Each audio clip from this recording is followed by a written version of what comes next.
Are you a mom struggling to prioritize yourself amidst all the complexities of this estrangement? Because this is the most challenging decision that many of you are facing, and it was also the most difficult decision that I had to make for myself. So the bottom line here is that you need to take care of you first, because I promise you nobody's going to do it for you. So in this video, we are going to explore some resilient strategies to cope with judgment, navigate some emotional impact of loss, and also establish boundaries that prioritize your well-being. So let's dive in. The first one is coping with fear and judgment. Now that is something that we all have dealt with for sure. And it's important to know that the society stigma that surrounds estrangement, among other things, is really hard to take with social media and all of this is in your face. But there are many misconceptions and judgments that you may face, whether it is online or if it is in person, and many of them are untrue. But for example, some may falsely believe that you caused this estrangement or that your divorce is to blame, etc., etc. Fill in the blank, right? It could be a myriad of things. But the number one way to overcome that fear of judgment is to join a support group, because by connecting with other moms who have similar experiences, you can find that love and guidance and the non-judgment space that you need on this journey. Number two is handling constant feelings of loss.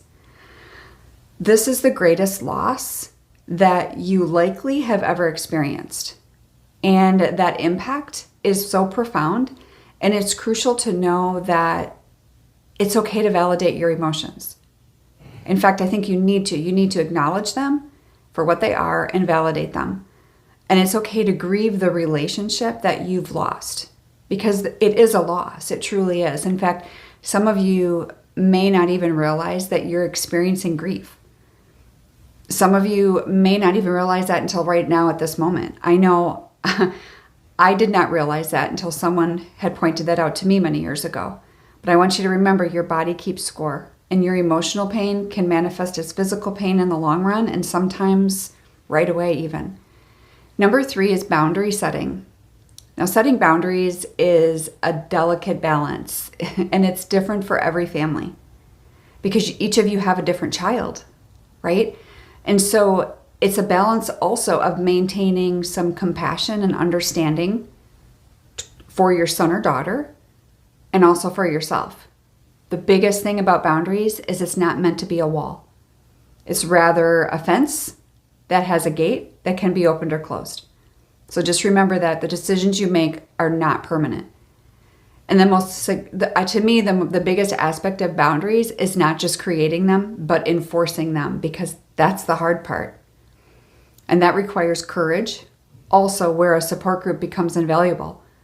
Having people walk alongside you and offering encouragement and love, even when mistakes are made, can make a significant difference. In fact, for those of you that are interested in a support group, whether it's mine or someone else's, I encourage you to go find one. But if you are interested in mine, click the link below for the discovery call. Lastly, the managing helplessness and powerlessness. Helplessness is the crux of the problem you are facing. I hope you hear me, because that serves as the catalyst for so many other emotions and challenges. And to process helplessness, it's something where you have to explore what is within your control. You have to focus your personal responses, how you communicate, rather than worrying about external outcomes, right? That's something that you can only control yourself. And so additionally, acceptance can empower you by acknowledging what cannot be changed. So I want you to consider that, and just know that hopelessness, if you really think about it, it is at the root of all of this. It's at the root of every emotion you're having. It's at the root of every, maybe you're coping with some poor mechanisms, whether it's drinking or eating or gambling or whatever it is.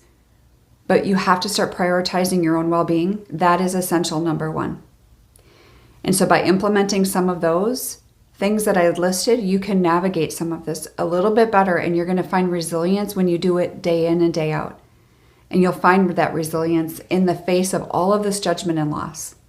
I'll see you next time.